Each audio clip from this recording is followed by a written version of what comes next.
Awesome, awesome first kind of, big game in here. The crowd was awesome. Obviously, UConn always shows up here, but I thought Indiana, hell of a showing for, looking at the crowd before the game. There's a lot of Indiana in New York here, so just awesome atmosphere. On a night where we didn't shoot it particularly well from three, I thought we did the hard things really well to go plus 22 on the backboard. Against a Big Ten team with that front court, and then just the backcourt with these two guys. Just incredible performance by these two guys. In a lot of games in college when you got a backcourt like this. Is this the kind of game? Hold on, questions for the players. I got you. Tristen, is this the kind of game you had to rely on the vets a little bit more because you're still getting incorporating kind of some of the freshmen into the rotation and everything? Yeah, I mean it's freshmen, we try to make the game easier for them. So any game is we got to step up and do our job, but biggest win in the nation. You rely on your older guys to go out there and perform well. So we're just trying to make the game easier for our young guys so they can come in and perform how we need them to perform. So yes, I feel like we need it to step up big. Tristen, what did you see from Cam tonight? There was a little spurt in the second half. He hit the three, and then he had a little floater, and then 5 points in a row. What has he brought to the team? That's Cam. We see that every day in practice. So we need him to have a big performance like that to go where we want to go this season. And he just played great today and did all the hard things, played great defense, shared the ball. So he had a big performance. Tristen, you seem to really come out with a lot of energy, and even the shots weren't falling at first. You're doing a lot of other things out there. Is that kind of a response to what Coach had said, after the Mississippi Valley State game? He wanted you guys to be a little more engaged and be a little, show a little more leadership on the floor with the veterans. Yeah, like Coach said, this is our first big game, so I feel like they rely on me to be aggressive and make right plays on the court. They have the trust in me, and they instill that confidence in me to go out there and perform how I feel like I need to perform. So it's all credit to them, and just go out there and perform on the big stage. Tristen, you drew 10 fouls today. That's something you did a lot last year too. Can you just speak to that part of your game and just know, I know one of them was on that three with the shot clock going down. Just what are you thinking when you're driving to the rim? Are you trying to draw fouls mostly? No, I'm just going in there to make the right play, and if they foul, you just hear the whistle. So you go in there to score, and you get the whistle, just focus on making a layup, or if you hear the whistle, just throw the ball up at some point. But no, I'm just going in there to make the right play and get a lot of contact. So just go in there strong. Tristen, Dan talked about in media day how the Marquette game here in March delayed at him a little bit. To come out here and play the way you did in front of the fans here in this building, how much did that motivate you? Marquette game? Not much. It was last year. We did what we wanted to do last year. So right now we're thinking of Marquette. We're just thinking of Indiana this game. So yeah, not at all. I still think players are different than coaches, I guess. Cam, what was this environment like for you? Big stage at the Garden, and when you transferred here, is this kind of what you imagined, had in mind, was playing games like this? Yeah, for sure. This is the best arena in the world, so being able to play here and have the fans come out like they did is great. But these are the games that you live for, so I just wanted to leave it all out there on the floor. Anything else for the players? We good? Okay, gentlemen.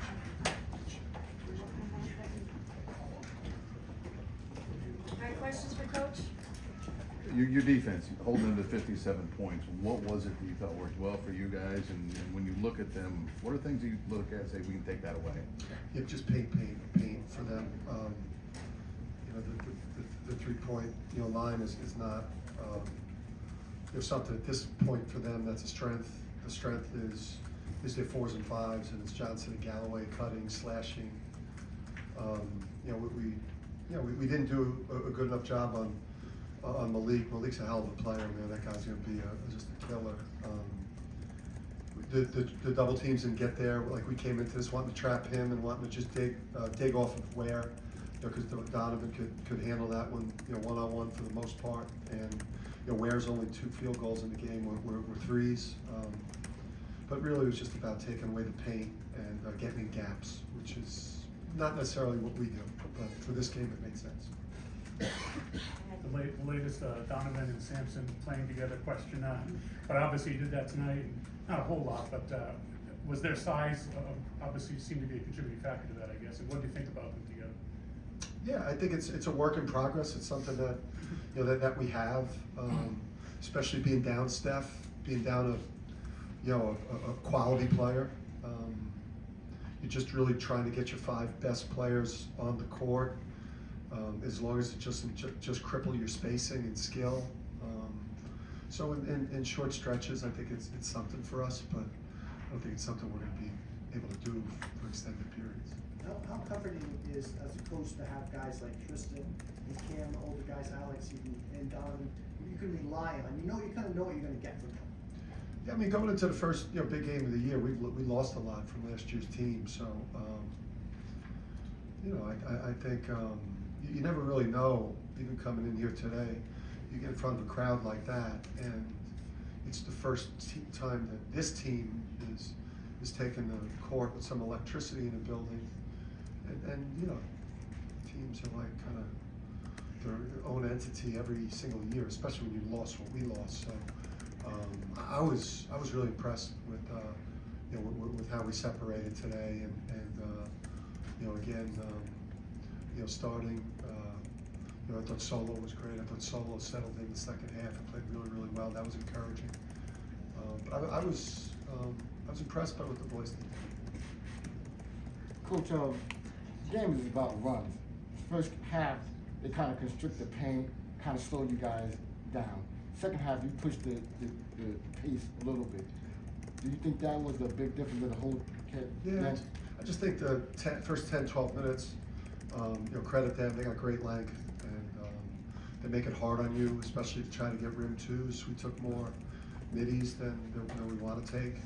That's because of they're 4 and 5, so good. I just think the first 10 to 12 minutes too. You jump into this building and your adrenaline's going, and there was a rock fight. And I thought, like, for minutes, from like the 8-9 minute mark of the first half through to like 5 minutes to go in the game, when Donovan, when Alex and Cam came out with 4 fouls, I thought we were sharpening up offensively. 19 assists on 25 field goals, and we missed some great threes. Yeah. Dan, the rebounds were something you weren't happy with earlier this week. Can you speak to just what was different tonight and how much of a focus that was coming into Yeah, I this mean, week? Coach Calhoun, 2-on-2 rebounding. Shout out the GOAT. His old 2-on-2 rebounding drill, and you keep those guys in there until they get 2 in a row. And there's some embarrassing free throw rebounding versus Mississippi Valley State. And it's part of our formula, our identity. Elite defense, elite offense, and win the backboard. If you do those things, you're going to win a lot. Again, Tristen, I think he might have missed his first 4 or 5 shots, but he was doing a lot of other things, and he really seemed to come out engaged today. You happy with this all-around game tonight? Yeah, he was great. I thought he was great. What's not much not to like. Just he. He's a guy that played his. He was the best player in the national championship game in front of 75,000 people with all the money on the table. So coming into MSG in an atmosphere like this for him is it's exciting, but he's an accomplished player. Dan, I don't know if you talked about Cam when I was out there, but he scored 43 in the last 2 games. What have you seen from Cam? What does he bring to your program? Yeah, I mean, what you've seen the last 2 games is what we've seen. Just to speak to his level, just the level of game he played, to do like 18 on 8 shots. With some of the defense, and he makes our offense so much better with cutting and moving, and some timely field goals. I think that 3 in front of the bench just kind of ended that one pretty early. So yeah, I mean, that's a heck of a backcourt right there. Did you expect this from him? Has he kind of exceeded Yes. your expectations? He's what we absolutely need him to be, and we got a great backcourt. In the back, please. Dan, Alex in the first half had a really big stretch that gave you guys some separation going to the locker room. How critical was that sequence? That was big, because Donovan, our inside game, listen, Ware in that front court, that was like kind of nullified each other. Solo was trying to find his way around out there. A freshman starting in that spot right there, second career start. I loved his second half, but Yeah, I mean, that's what we expect from Alex, and I'm excited for Alex's game tomorrow, because he had, you know, he had 13, but he's probably got, you know, he probably should have had 19. I know he's kicking himself. He had a couple clean looks that I know he's, you know, he's used to making. Last question right here. Dan, you talked about Tristen coming back and how he would have every opportunity to be the next great UConn guard. Well, on his way today, 23, 11, 6. What have you seen from him this season that suggests that he's picked up where he left off from this year? Yeah, I mean, that performance right there, you know, I think, you know, we played the first 3 games that we played, and, you know, people, I guess, you know, wanted to see what we looked like when we played a real opponent, and, you know, I don't know, isn't he on like a wooden, some watch list or something? He's on, yeah, I mean, he's on a wooden watch list. Obviously, he didn't get, you know, all Big East preseason, but, I mean, there's a lot of great players in the Big East, and, you know, and you know, we don't win a lot of popularity contests at UConn, so, but he's a great player. Thank you. Thanks.